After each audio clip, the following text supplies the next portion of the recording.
محمد اکمل مدنی صاحب ہمارے ساتھ موجود ہیں. آپ کی لائیو کال اس کو شامل کیا جائے گا, جوابات آپ تک پہنچائے جائیں گے. بہت اچھا اور مناسب وقت ہے کہ اذان فجر سے پہلے آپ کے پاس اتنا وقت ہے کہ آپ اپنے سوالات کے ساتھ اس سیگمنٹ کا حصہ بن سکتے ہیں. قبلہ مفتی صاحب, آپ کے پاس جو سوالات ہیں ہم وہ بھی شامل کریں گے اور لائیو کالز بھی لیں گے انشاءاللہ.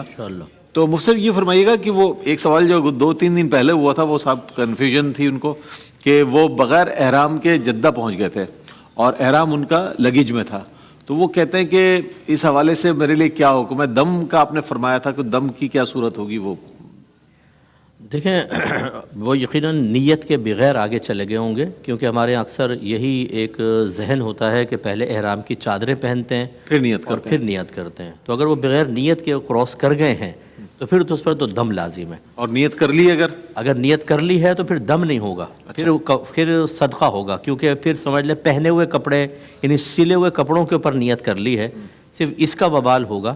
لیکن وہ جو میقات ہے وہ حالت احرام میں کراس کرنا کہلائے گا, کیونکہ احرام اصل میں ایک حالت کا نام ہے کہ جب آپ نیت کرتے ہیں عمرے کی اور تلبیہ پڑھ لیتے ہیں تو وہ حالت آپ کے اوپر طاری ہو جاتی ہے. تو مردوں کے لیے اس حالت کے ساتھ ساتھ 2 بغیر سلی چادروں کا پہننا بھی لازم قرار دیا گیا, ٹھیک ہے نا. تو یہ اس وجہ سے ہم یہ کہتے ہیں کہ جی احرام پہن لیا, حالانکہ وہ حالت کا نام ہے. تو اگر کسی نے سلے ہوئے کپڑوں میں نیت کر لی تو وہ حالت احرام تو طاری ہو جائے گی, چادروں والا معاملہ نہیں رہا. تو صدقے کی کیا ڈیفینیشن ہوگی؟ صدقہ تو وہی پہ صدقہ فطر ہوتا ہے. صدقہ فطر, جی ہاں, اگر پورے 24 گھنٹے ہوتا وہ الگ بات ہے, تو تھوڑا بہت ہوتا صدقہ فطر ہوتا. ٹھیک ہے, تو وہ ایسا کریں, اور اگر نیت کے بغیر چلے گئے تو پھر تو دم ہی دینا پڑے گا, حدود حرم میں بکرا یا دمبا ذبح کرنا ہوگا. ہمارے ساتھ کالرز ہیں. السلام علیکم. السلام علیکم سر. وعلیکم السلام. سوال بتائیے میرے بھائی. سر یہ پوچھنا تھا, ہماری نانی نے جو ہے نا وہ 2 لاکھ روپے حصہ دے دیا ہے, بنتا 7 لاکھ ہے ہمارے حساب سے. اب وہ کہتی ہیں کہ لینا تو لو ورنہ یہ بھی نہیں ہے. اچھا, 4 ماموں ہیں اور 2 خالہ ہیں. ٹھیک ہے جناب, شامل کرتے ہیں. ایک اور کالر ہے. السلام علیکم. وعلیکم السلام ورحمۃ اللہ وبرکاتہ. جی فرمائیے, سوال بتائیے. جی وہ میں کل آپ کو کوشچن کیا تھا وہ روزوں والا, تو وہ مجھے یہ یاد نہیں ہے کہ میں نے دل میں کہی تھی یا میں نے اپنے مطلب میرے کانوں نے سنا تھا, مجھے اب یاد نہیں. ظاہر ہے 7 منتھ پہلے کی بات ہے. تو اب اس کا کوئی کفارہ ہے کہ میں نے روزے ہی رکھنے ہیں؟ پہلا کوشچن. جی جی. اور دوسرا یہ کہ میری تھوڑا بیک میں پرابلم ہے, تو میں کرسی پہ بیٹھ کے سجدہ کرتی ہوں. اس کا قیام کرنا ضروری ہے یا بیٹھ کے ہی نماز پڑھ سکتے ہیں؟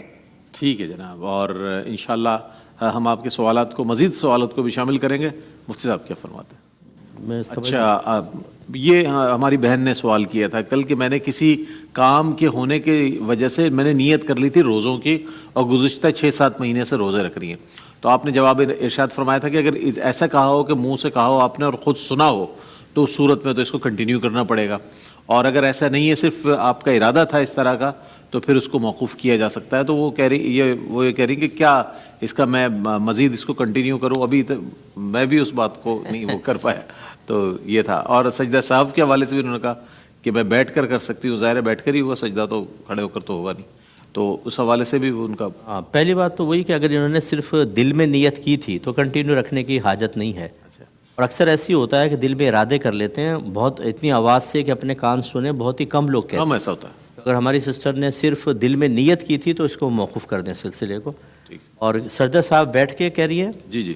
اگر آخر میں سجدہ صاحب ہے تو لازم وہ بیٹھ کے ہوتا ہے, وہ کھڑا نہیں ہونا ہوتا. اس میں اتحیات پڑھتے ہیں, سیدھے طرف سلام پھیریں گے, 2 سجدے کریں گے, پھر بیٹھ کے دوبارہ اتحیات ہوگی, درود پاک, دعا, اور پھر سلام پھیر دیں. اچھا, میں کالر کو شامل کروں گا اور یہ بھی گزارش کروں گا ذرا آواز مناسب طور پر مفتی صاحب تک پہنچ جائے تاکہ سوال بھی پہنچ جائے. السلام علیکم. اب آ رہی ہے؟ السلام علیکم, آواز آ رہی ہے میری؟ کال کس میں؟ جی مجھے تو آ رہی ہے آپ کی آواز. میں چاہتا ہوں کہ مفتی صاحب کے بھی ظاہر ٹاک بیک پر آواز آ جائے تو مفتی صاحب بھی سن لیں. جی السلام علیکم. جی بتائیے گا سوال. وعلیکم السلام. حماد بات کر رہا ہوں کراچی سے. میرے 2 سوال ہیں. ایک مجھے یہ پوچھنا ہے پہلا کہ روزے کی نیت کے حوالے سے میں نے سنا اگر کسی کی طبیعت خراب ہو وہ صبح سحری کر لے لیکن اس کا ڈیسائیڈ یہ کرے کہ میں 12 بجے کے بعد اس کی نیت کروں گا, اس کا شرعی حیثیت کیا ہے؟ اور دوسرا سوال مجھے یہ پوچھنا ہے کہ اگر کوئی جماعت کھڑی ہو رہی ہو, میں نماز پڑھنے گیا ہوں مسجد میں اور مجھے سنتیں ادا کرنی ہو جیسے مقدہ سنتیں ہوتی ہیں 2 فجر کی نماز میں, تو کیا مجھے جماعت پہ ساتھ شامل ہو جانا چاہیے یا پھر میں پہلے سنت ادا کروں؟ ٹھیک ہے جناب, بہت شکریہ آپ کا. सब सवालात अगर आप तक नहीं पहुंचे तो मैं आपको जी एक तो किसी ने कहा कि मैं 12 बजे के बाद नियत कर लूँगा, ऐसा नहीं होता, रात में ही नियत करनी होती है। ये उस शख्स के लिए है कि जो रात में सोता रह गया और फजर के बाद उसकी आंख खुली तो जवाल से पहले पहले वो नियत कर सकता है। तो ये एक मतलब समझ ले एक इजाफी सूरत है, ना ये कि इसको आदत बना लिया जाए कि सो जाए सो 7-8 बजे उठ के नियत करेंगे। तो ये उस सूरत में है कि जब रात में आंख ना खुले और देर से आंख खुले। तबीयत की खराबी का सबब इन्होंने बताया था कि तबीयत अगर खराब हो और इस तरह की जी कोई भी ऐसा सबब हो, लेकिन ये नहीं होगा कि ये सोचें कि मैं रात में तबीयत ख़राब है, अगर मेरी आंख तबीयत ठीक हुई 10-11 बजे तो नियत कर लूँगा, वरना नहीं, फिर नहीं होगा। उसे रात में ही नियत करके सोना होगा। तबीयत ख़राब हो तो तोड़ दे रोज़ा, उसमें कफ़ारा वगैरह नहीं होता, कुछ भी नहीं, सिर्फ क़ज़ा ही करनी होती है। लेकिन इस तरह तज़ब्ज़ुब वाली या मुतरद्दद जो नियत होती है इसका एतबार नहीं होगा, ठीक है ना, कि अगर ऐसा हुआ तो यूँ कर लूँगा, ऐसा हुआ तो यूँ, तो ये नियत मानी ही नहीं जाएगी। पुख्ता नियत करें। और फजर के अंदर अगर सुन्नत अदा नहीं की थी, जमात खड़ी है, तो गौर करना वाजिब है कि क्या मैं सुन्नत अलहदा अदा करके जमात को पा सकता हूँ। अगर सलाम से पहले पहले शिरकत का यकीन हो तो फिर सुन्नत अलहदा पढ़ के शामिल होंगे, और अगर यकीन है कि जमात ही निकल जाएगी फिर सुन्नत छोड़कर डायरेक्ट जमात में शामिल हो। और ये शिद्दत सख्ती इसलिए है कि नबी करीम सल्लल्लाहु अलैहि वसल्लम ने फ़जर की सुन्नत की बहुत ज़्यादा ताकीद फरमाई है, तो बाज़ ने तो उसको करीब वाजिब रखा है, इसलिए बहरहाल पहले सुन्नत अदा करेंगे फिर शामिल। अच्छा, ज़िम्नन एक सवाल मुफ्ती साहब, इसमें बहुत अच्छा सवाल किया इन्होंने। अब इसमें ये होता है मुफ्ती साहब, जैसे जमात खड़ी हुई है लेकिन तादील अरकान का मसला पड़ जाता है, अल्लाह अकबर, ये रुकू और ये सजदे, उसने 2 रकात किसी तरह पूरी करनी होती है ताकि जमात मिल जाए, तो ऐसी सुन्नतों का अदा किया जाना इस सूरत उसके हवाले से कुछ? नहीं, ऐसा नहीं होना चाहिए। तादील अरकान का मतलब होता है तमाम अरकान को इत्मीनान से अदा करना। खुसूसन रुकू के बाद समी अल्लाहु लिमन हमिदा जब हम कहते हैं तो रब्बना वलकल हम्द खड़े होकर कहें। ऐसी 2 सजदों के अंदर कम से कम एक बार सुबहान अल्लाह की मिकदार बीच में, जिसको जलसा कहते हैं, बैठना, ये वाजिब होता है। ये नहीं कि बस यूँ तेज़ तेज़ कर लिया तो फिर तो तादील अरकान तर्क हो जाएंगे, ऐसी फिर सुन्नत का क्या फ़ायदा। यानी जो सजदा साहब भी लाजिम होता है इसके अंदर, और अगर गलती से हो गई है तो सजदा साहब जानबूझ के किया है तो फिर वाजिबुल इयादा। अच्छा, इसलिए बेहतर है कि इत्मीनान से अदा करके शामिल हो। ठीक। कॉलर, अस्सलाम वालेकुम। वालेकुम सलाम। जी फरमाइए, सवाल बताइएगा। मैंने कल पूछा था कि वितर जो है वो ईशा के बाद, तरावी के बाद या तहज्जुद के बाद पढ़े जाएंगे या पहले, तो आपने मुझे सवाल के जवाब नहीं दिया। अभी शामिल कर लेते हैं, बहुत शुक्रिया आपका, जरूर शामिल करते हैं। एक और कॉलर है, अस्सलाम वालेकुम। तो मुझे ये पूछना है कि जी हेलो, जी आ रही है आवाज़ आपकी, बताइए। मुझे ये पूछना है कि अगर आप किसी से कतई ताल्लुक करते हैं तो उसके बारे में क्या वईद है, जबकि वो इंसान बार बार आपके लिए एक तकलीफ का बायस बन रहा है। मतलब आपका उससे बहुत करीबी रिश्ता भी है, लेकिन अगर आप जैसे ही उसकी तरफ एक कदम बढ़ाते हैं मोहब्बत का, इखलाक का, तो वो आपके लिए तकलीफ का बायस बनता है। तो फिर इसमें क्या हुक्म है कि उस बंदे से कतई ताल्लुक किया जाए या फिर उसके साथ किस तरह का मामला किया जाए? और हमारे दीन में कोई और सवाल है आपका मेरी बहन? आपका कोई और सवाल है तो वो भी कर लें ताकि फिर हम जवाब किया नहीं बजे। बहुत शुक्रिया आपका, बहुत शुक्रिया। जी सर। जी, वितर जो है वो तरावी के बाद भी अदा कर सकते हैं, और अगर यकीन है जैसे रमज़ान के अंदर के तहज्जुद में उठेंगे सारी के लिए तो फिर तहज्जुद के बाद या तहज्जुद से पहले वो उस वक्त भी अदा किया जा सकता है। देखिए, क़त्अ ताल्लुक़ का मतलब ये होता है कि नाराज़गी के साथ किसी से ताल्लुक़ तोड़ना, ये जहन में रखें। नाराज़गी के साथ ताल्लुक़ तोड़ना, सिर्फ मिलना छोड़ना क़त्अ ताल्लुक़ ही नहीं है, क्योंकि बाद लोग बाहर चले जाते हैं, 40-40 साल से बाहर हैं, मुलाकातें नहीं हो रही, इसको क़त्अ ताल्लुक़ कोई कहेंगे। तो अब ऐसा कोई शख्स जिससे आप मिलते हैं और वो आपको लिए बाइस तकलीफ़ बनता है, आप उससे मिलना छोड़ दें नाराज़ हुए बगैर, और उसके शर से अपने आप को महफूज रखें, अपनी तकलीफ़ से उसको महफूज रखें। ये क़त्अ ताल्लुक़ नहीं होता, इसमें कोई गुनाहगार भी नहीं होगा, वरना इस पर वईद सख्त है कि नबी करीम सल्लल्लाहु अलैहि वसल्लम ने फरमाया कि किसी मुसलमान के लिए जायज़ नहीं कि अपने मुसलमान भाई से 3 दिन से ज़्यादा नाराज़ रहे। इसका मतलब जब जायज़ नहीं है तो गुनाह है, इसलिए इससे इज्तिनाब करना चाहिए, लेकिन ऐसे बाइस तकलीफ लोगों से दूर रहे, ये बेहतर होता है। ठीक है, कॉलर है हमारे साथ। अस्सलाम वालेकुम। वालेकुम सलाम। जी जनाब, सवाल बताइएगा। सर, मुफ्ती साहब से ये पता करना था कि जब हम हज करने जाते हैं तो वो कुर्बानी के पैसे बैंक में जमा करवाते हैं, तो वो कहते हैं कि आपकी कुर्बानी 10 बजे से पहले कर दी जाएगी। तो फिर मैंने 10:15 बजे हलक करवा लिया था, तो बस जेहन में शक है कि आया वो कुर्बानी मेरी हुई थी या नहीं थी हुई, तो इस सिलसिले में बता दे थोड़ा। शामिल करते हैं आपके सवाल को। एक और कॉलर है, अस्सलाम वालेकुम। वालेकुम अस्सलाम। जनाब, सवाल बताइए। टेलीविजन सेट का वॉल्यूम बिल्कुल बंद कर दें, बहुत अच्छी आवाज़ आएगी। जी बिल्कुल बंद कर दिया, बंद। बड़ी इनायत, सवाल बताइए। अस्सलाम वालेकुम। वालेकुम सलाम। अच्छा, एक दो सवाल आते हैं मेरे। एक मुख्तसर ये कि रोजे के दौरान कल ऐसा ही हुआ मेरे साथ कि थोड़ी उबकाई आई बलगम की वजह से, और कुछ उल्टी सी जो थी वो निकली। तो अब वो अंदाजा मैं ये नहीं कर पा रहा कि वो मुंह भर थी या बस वो जो एक कैफियत में था, मैं तो महसूस नहीं हो सका। तो वो वाजे कर देंगे कब उल्टी अगर आ जाए तो कितनी होगी, तो वो रोजा ठीक है। दूसरा सवाल बताइए, दूसरा सवाल बता दें। ये है कि अगर पैसे जमा हो जाएं और हम किराए के मकान में रहते हो, तो फिर पहले हज करना वाजिब है या मकान बना लें अपनी सहूलत के लिए, क्योंकि मैं शरई माजूर हूँ, नाबीना हूँ। अच्छा। तो उसमें जो है वो जौजा के ये पैसे हैं वो कमाती हैं, तो उस हिसाब से वो क्या लाजिम होगा? बिल्कुल बिल्कुल, जरूर शामिल करते हैं आपके सवालात को। बहुत शुक्रिया। एक और हमारे साथ कॉलर वेट कर रहे हैं। अस्सलाम वालेकुम। वालेकुम अस्सलाम जी फरमाइए। ये तयम्मुम जब किसी वजह की वजह से करके हम नमाज पढ़ते हैं तो क्या उसके बाद कुरान पाक को पकड़ के हम तिलावत कर सकते हैं? अच्छा ठीक है, ठीक, बहुत शुक्रिया। जी साहब क्या कहते हैं? जी देखें, अब तो ये लाजिम कर दिया है कि बैंक के थ्रू ही कुर्बानी होगी। तो जो गवर्नमेंट ने टाइम दिया है आपको, बस उसके मुताबिक आप अमल कर सकते हैं। दिल से शक व शुबा दूर कर दें। फ़र्ज़ कर लें कि उस टाइम पे नहीं भी हुई, तब भी आपके ऊपर कोई कफ़ारा, कोई दम वगैरह लाजिम नहीं होता।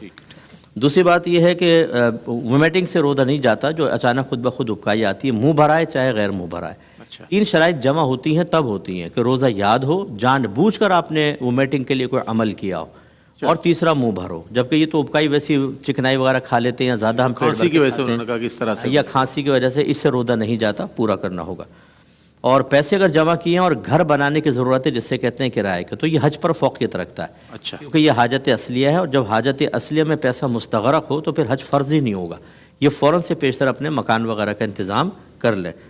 और कुरान पाक नमाज़ पढ़ते हुए, एक तो कुरान पाक को हाथ में लेना, ये अमल कसीर। दूसरा, देख के पढ़ना फ़िक़्ह हनफ़ी में नमाज को फ़ासिद कर देता है, क्योंकि देख के पढ़ने में तालीम व ताल्लुम का मफ़हूम है। तालीम माने सिखाना, ताल्लुम माने सीखना, और ये दोनों अमल कसीर है। अमल कसीर उसे कहते हैं कि जिसको दूर से कोई देखे तो यकीन हासिल हो जाए कि ये शख्स नमाज में नहीं है, उससे नमाज टूट जाती है। तो देख कर कुरान पढ़ना तालीम व ताल्लुम और वो अमल कसीर, इससे नमाज फासिद हो जाएगी, ऐसा ना करें। अच्छा मुफ्ती साहब, एक सवाल मैं आपसे कर लेता हूँ जो रह गया, जिसका जवाब, और 2 कॉलर्स को मज़ीद शामिल करेंगे। एक हमारी मोहतरमा ने, बहन ने कहा था कि तयम्मुम की हालत में क्या हम, जैसे बवजूद ज़ाहिर है वो बीमार है, जो भी है, तयम्मुम के बाद क्या कुरान करीम की तिलावत भी की जा सकती है? ये भी शामिल कर लीजिएगा। मैं कॉलर्स को ले लेता हूँ। अस्सलाम वालेकुम। जी वालेकुम सलाम। जी सवाल बताइए। मेरा सवाल ये है कि तदफीन के बाद कब्र के ऊपर अजान देना जायज़ है कि नहीं? ठीक है जनाब, बहुत शुक्रिया। एक और कॉलर है। अस्सलाम वालेकुम। जी वालेकुम अस्सलाम। जी फरमाइए। जी मेरा सवाल है कि हमारे दादा ससुर की जायदाद थी, जी वो डेथ कर गए जब, तो उनके बड़े बेटे के नाम पे जमीन थी, तो डायरेक्टली जमीन उनके नाम पे है या उनके वर्सा में सब में डिवाइड होगी? ठीक है, ठीक, शामिल करते हैं। बहुत शुक्रिया। जी वो सब क्या फरमाते हैं? जी अगर देखें, जो भी आप कोई नेक अमल करना चाहते हैं कि जिसमें तहारत शर्त है, उसके लिए आप तयम्मुम करके उसको कर सकते हैं। जैसे कुरान पाक छूने के लिए तहारत शर्त है, तो आप बिल्कुल तयम्मुम करके कुरान पाक को छू सकती हैं। अगर शरई माजूरा हैं, उज़र है, वुदू नहीं कर सकती हैं, तो इसमें कोई हर्ज नहीं है, जायज़ है। और तदफीन के बाद अज़ान क़ब्र बिल्कुल शरन जायज़ है, क्योंकि ये असल में अज़ान नहीं होती, ये एक ज़िक्र इलाही है। इसको अज़ान हम समझते हैं, जैसे बच्चे के कान में अज़ान देना, वहाँ कौन सा जमात कायम हो रही होती है? वो इसीलिए कि जब छोटा बच्चा पैदा होता है तो बरकत के लिए कान में अज़ान देते हैं, यही वहाँ पर मकसूद है। क्योंकि नबी करीम सल्लल्लाहु अलैहि वसल्लम ने मौला अली कररमल्लाहु वजहुल करीम को गमगीन देखा, तो फरमाया इनके कान में अज़ान दो, इससे गम दूर हो जाता है। एक रिवायत में फरमाया कि जहाँ अज़ान दी जाए तो आग बुझ जाती है। एक रिवायत में फरमाया कि जब अज़ान दी जाती है तो जहाँ तक आवाज़ जाती है शैतान दूर भाग जाता है। और यही 3 चीज़ें देखें यहाँ मतलूब हैं, आग को, अजाब को दूर करना, गम को दूर करना, और शैतान को भगाना, ताकि मुनकर नकीर के सवालात के जवाबात पे आसानी हो। इसमें लड़ाई झगड़ा ना करें। जो महरूम रहना चाहे उसकी मर्ज़ी है, आप अजान देना चाहें दें, इंशाल्लाह मुर्दे को बहुत ही फ़ायदा होगा। और तीसरा ये कि बड़े बेटे के नाम अगर दादा जान ने जायदाद की थी तो क्या उसको मालिक बना दिया था, मुकम्मल तसर्रुफ़ का इख्तियार दिया था? वो चाहे बेचे, चाहे हिबा करे, चाहे उसको फ़ना कर दे, तो फिर तो वो बेटे की हो गई, अब ये माल वरासत नहीं है। اور بعض اوقات ایسا ہوتا ہے کچھ قانونی پیچیدگیوں کی وجہ سے کسی کے نام کر دیا جاتا ہے، وہ پھر اگر اور اس میں تصرف کا اختیار نہیں ہوتا تو وہ پھر دادا کی ملکیت ہوگی اور باقی تمام ورثاء کا اس میں حصہ بنے گا۔ اچھا مصعب، ابتدا میں ایک ہمارے بھائی نے سوال کیا تھا کہ حصہ بنتا ہے 7 لاکھ روپے اور نانی نے 2 لاکھ روپے دیے اور انہوں نے کہا کہ لینا ہے تو لو، نہیں تو نہیں لو، تو یہ فرمائیے گا اس کے حوالے سے۔ نہیں، بالکل جتنا حصہ بنتا ہے اتنا دینا واجب ہے، اور کوئی بھی وارث تقسیم سے قبل اپنا حصہ معاف بھی نہیں کر سکتا، اس لیے جتنا بن رہا ہے دادی جان کو چاہیے وہ فکر آخرت کریں اور فکر مال نہ کریں، اور جو وارث کا حق ہے اس کو فوراً سے بیشتر ادا کریں۔ ٹھیک ہے، 2 کالرز اور ہیں جنہیں شامل کرتے ہیں۔ السلام علیکم۔ وعلیکم السلام۔ جی فرمائیے۔ میرا سوال ہے کہ کیا بھائی کی بالغ بیٹے کو زکوٰۃ دے سکتے ہیں اس کی اسٹڈی میں یوز کرنے کے لیے؟ میرا دوسرا سوال ہے کہ آن لائن رجسٹر کمپنی ہے جس میں آپ کو پر ڈے 300 روپیز ملتے ہیں 10 ہوٹلز کی ریٹنگ کے لیے، وہ ہوٹل کسی بھی کنٹری میں کوئی بھی ہوٹل ہوتا ہے، تو کیا اس طرح سے جائز ہے؟ اور میرا تیسرا سوال ہے کہ میری بہن کے پاس جو 5 تولے گولڈ ہے اور کچھ پیسے ہیں جو میرے بھائی اس کو بیچتے ہیں، وہ اس نے الگ رکھے ہوئے ہیں، 15-20 ہزار ہیں جو اپنے کچھ ضرورت کی چیزیں لینے کے لیے استعمال کرتی ہے، تو کیا ان پیسوں کو ملا کے زکوٰۃ بن جائے گی؟ شامل کرتے ہیں۔ ایک اور کالر ہے ہمارے ساتھ۔ السلام علیکم۔ جی وعلیکم السلام۔ جی سوال مفتی بتائیے۔ صاحب سے میرا پہلا سوال یہ ہے کہ ایک عورت ہے وہ کمزور ہے، وہ رمضان کے روزے نہیں رکھ سکتی تو وہ فدیہ دے دیتی ہیں، لیکن وہ اور مہینوں میں نفلی روزے رکھ لیتی ہیں نا، 1-1, 2-2, 3-3، تو وہ جو ہے فدیے کے باوجود بھی اپنے بھی یہ رکھ سکتی ہیں رمضان میں 1-2-2, 3-3 روزے الگ الگ؟ ٹھیک ہے، شامل کرتے ہیں آپ کے اور سوالات آپ کہہ رہی تھی اور بھی ہے وہ بھی کر لیں۔ بہت شکریہ آپ کا۔ جی سر۔ دیکھیں گولڈ جو ہے اگر جیسے انہوں نے کہا 20-25 ہزار اضافی بھی ہیں لیکن وہ ضروریات زندگی کے لیے رکھے ہوئے ہیں تو وہ مائنس کر دیے جاتے ہیں۔ اب اگر گولڈ 7.5 تولہ سے کم ہے تو اس پر زکوٰۃ نہیں بنے گی۔ اور ایک خاتون روزے نہیں رکھ رہی لیکن نفلی روزے رکھ سکتی ہیں، تو یاد رکھیں کہ اگر وقتی طور پہ رمضان میں طبیعت بہت ہی خراب ہے تو وہ روزہ چھوڑ دیں، لیکن بعد میں ان کو قضا ہی کرنی ہوگی، جب تک ادا کر سکتی ہوں فدیہ اس کا قائم مقام نہیں ہوتا۔ تو اس لیے چاہے وہ ایک ساتھ نہ رکھیں، 2-2 کر کے رکھ لیں، جیسے نفلی بھی رکھی رہی ہیں، 2 قضا کے رکھیں، پھر اگلے 1 ہفتے بعد 2، پھر ہفتے یا 1-1 مہینے میں 2-2, 3-3 کر کے اگلے سال تک پورا کر لیں تو بہتر ہے، لیکن یہ فدیہ یہاں پہ پورا قابل قبول نہیں ہوگا۔ بہن کے 2 سوال تھے اوپر کے، وہ میں معذرت چاہتا ہوں وہ مجھے سمجھ میں نہیں آ سکے۔ جی ٹھیک ہے، انشاءاللہ آپ سوال کرتے رہیں گے، یہ انتہائی رمضان تک سلسلہ جاری ہے۔ مفتی صاحب تشریف فرما ہوں گے، آپ کے سوالات کو شامل کریں گے اور جوابات بھی آپ تک پہنچائیں گے۔